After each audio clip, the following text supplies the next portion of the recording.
Salut tout le monde, donc on est de retour. Bienvenue dans une nouvelle vidéo qui portera sur l'analyse de la scène Antigone-Créon. Mais avant de procéder à cette analyse, j'aimerais bien vous faire part d'une nouvelle qui concerne bien évidemment le dernier jour d'un condamné. Alors vous allez me dire pourquoi. Pour la simple raison, c'est que il y en a la plupart, ou bien 95% de professeurs procèdent à Antigone comme deuxième module. Alors je fais le contraire, c'est-à-dire je laisse Antigone comme troisième module. Pourquoi? Parce que on sait bien les risques, peut-être des grèves, peut-être tata, peut-être des vacances, peut-être des jours fériés, etc., etc.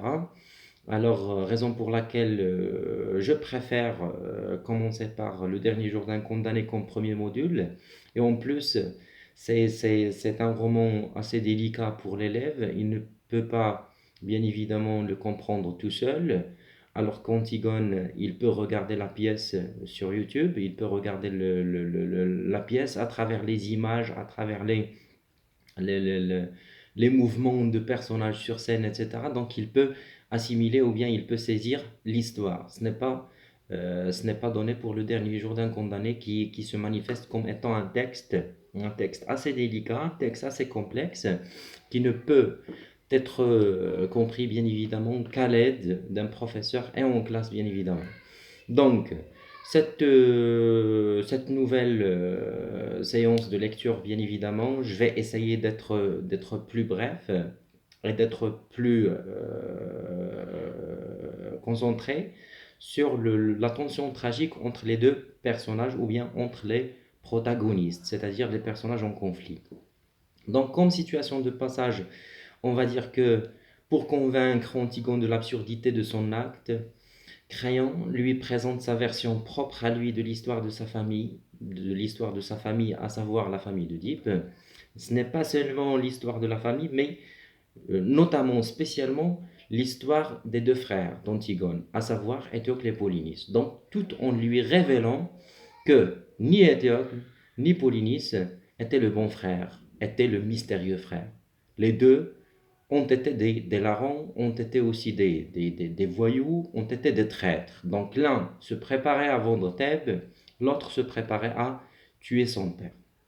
Donc Antigone, après avoir entendu cette version bien dit originale de l'histoire de ses deux frères, donc il se manifeste un petit peu convaincu. Donc il voulait regagner sa chambre. Mais chaque fois que Crayon continue ses explications en lui parlant de la vie et du bonheur, donc Antigone se remanifeste ou bien va se révolter contre lui. Donc en lui proposant comme de lui montrer comment pourrait-elle faire si elle veut bien évidemment être heureuse. Donc cette confrontation à propos de la vie et du bonheur donc va permettre ou bien va faire naître une grande tension tragique alors qui va conduire bien évidemment Crayon à appeler ses gardes tout en cherchant à mettre fin à cette histoire. Donc la fin de l'histoire c'est que Crayon va préférer de mettre Antigone dans un trou vivant. Et ainsi, Aimon, après avoir supplié son père afin de sauver Antigone, donc Crayon a refusé de lui accorder cet hommage, donc il s'est suicidé aussi. Eurydice, en apprenant la mort de son fils, elle s'est suicidée elle aussi. Donc à la fin de la scène, ou bien à la fin de la pièce, il ne reste que Crayon, les gardes et le page, bien évidemment. Donc c'est ça l'histoire en grosso modo, c'est une histoire tragique. Bien, ce qui montre que Antigone a été plus ou moins convaincu de la version de ses deux frères ou bien de sa famille présentée par Crayon, c'est qu'il voulait bien regagner sa chambre. Mais chaque fois que Crayon lui annonce le mot bonheur ou bien le mot voilà le mot bonheur. Donc, Antigone se révolte contre lui en disant quel bonheur. Bien. Donc, dans cette scène, faisant partie du nœud de la pièce, d'Antigone, à forme de dialogue argumentatif, bien évidemment, on parle de dialogue argumentatif, et à tonalité pathétique et aussi tragique. Donc, on va étudier deux axes. Le premier axe, c'est le conflit Créon-Antigone et la tension tragique, alors que le deuxième axe, dans lequel on va essayer de présenter la fonction actentielle des personnages, c'est-à-dire dans sa quête pour le bonheur absolu et pour l'enterrement de Polynice, alors quelle fonction actentielle Antigone avait été jouée, quelles fonctions actentielles ont été interprétées bien évidemment par les autres personnages dans toute la pièce. Donc, après avoir entendu l'histoire de sa famille et notamment de ses deux frères Étiocle et Polynice, Antigone apparaît convaincu de renoncer à son projet, donc l'enterrement de Polynice.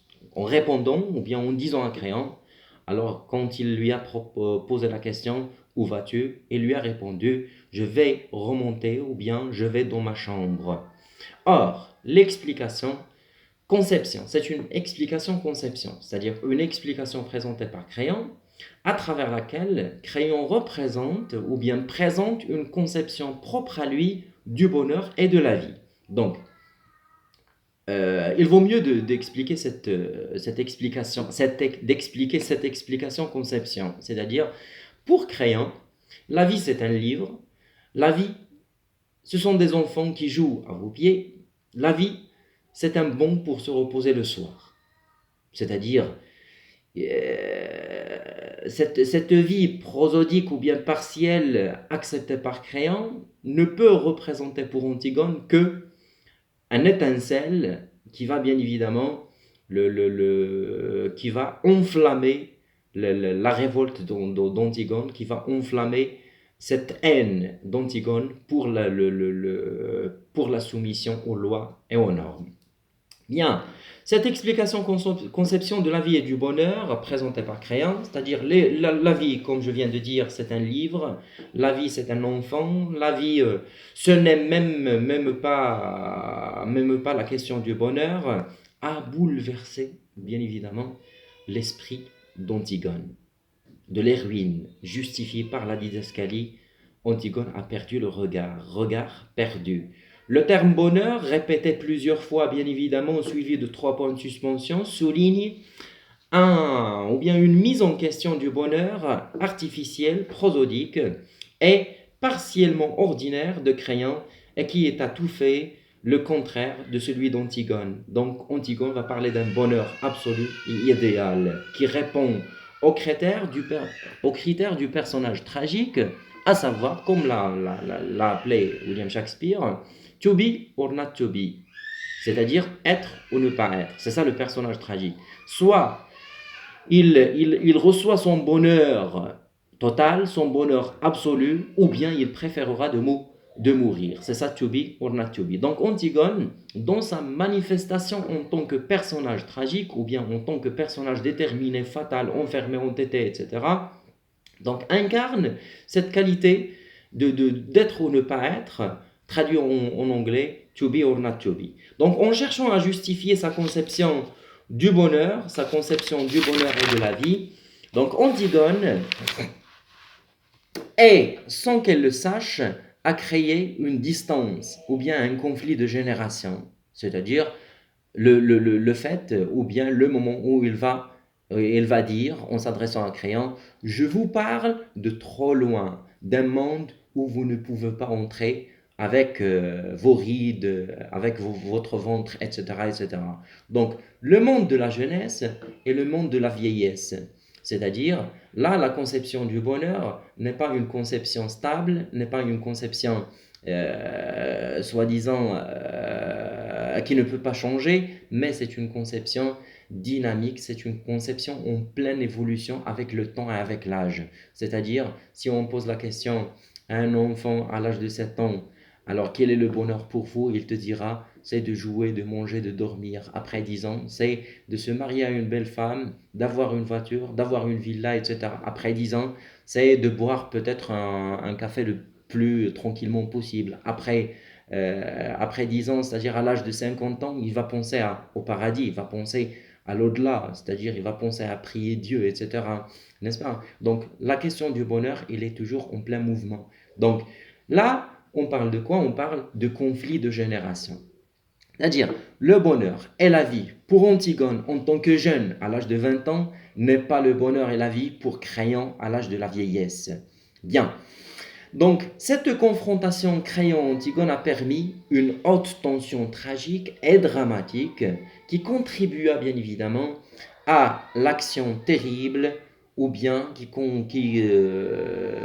donnera plus tard des péripéties terribles, de terribles péripéties, à savoir la mort d'Antigone, la mort de Aimant et la mort d'Eurydice. Bien, donc ou bien en ce qui concerne la fonction actentielle des personnages, donc Antigone représente le sujet. Antigone représente le sujet. Le sujet, c'est-à-dire, c'est celui qui fait une action à la recherche d'un objet. Donc, on a destinateur, destinataire, sujet, objet, opposant et adjuvant. Pour le motif, je vais commencer par le destinateur. Le destinateur, c'est-à-dire celui qui va motiver Antigone pour aller très loin dans sa recherche ou bien dans sa quête pour le bonheur absolu et l'enterrement de Polynice, c'est bien évidemment son courage, son déterminisme, c'est son audace, c'est aussi son refus de la soumission aux normes et aux lois de Créon. Puis, Antigone représente le sujet.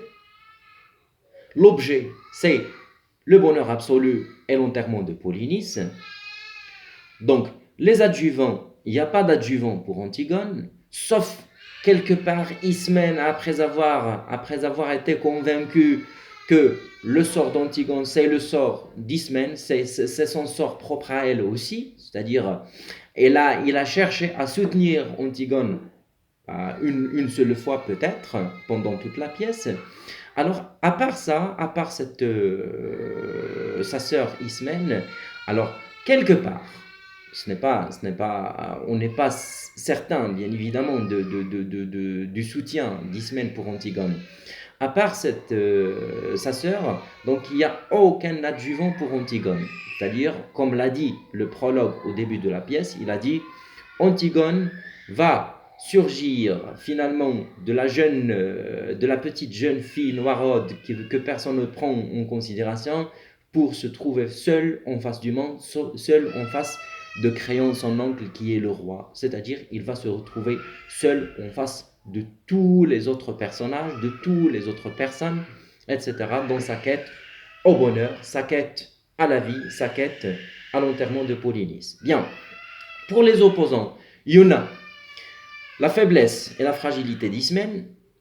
Il y en a aussi son oncle Créon qui représente le pouvoir central, c'est-à-dire qui a déjà annoncé un édit, qui a déjà annoncé ou bien qui a prévu la mort pour quiconque qui osera lui rendre, quiconque qui osera rendre les bonheurs funèbres à Polynice. Donc il va être contraigné aussi par Aimant même, par la nourrice et aussi par les gardes, surtout par les gardes de Créon. Donc le page, il est exclu de cette fonction. Donc le page et les gardes, le Créon et les gardes, ce sont les opposants, les premiers opposants pour ou bien les premiers obstacles dans la quête d'Antigone.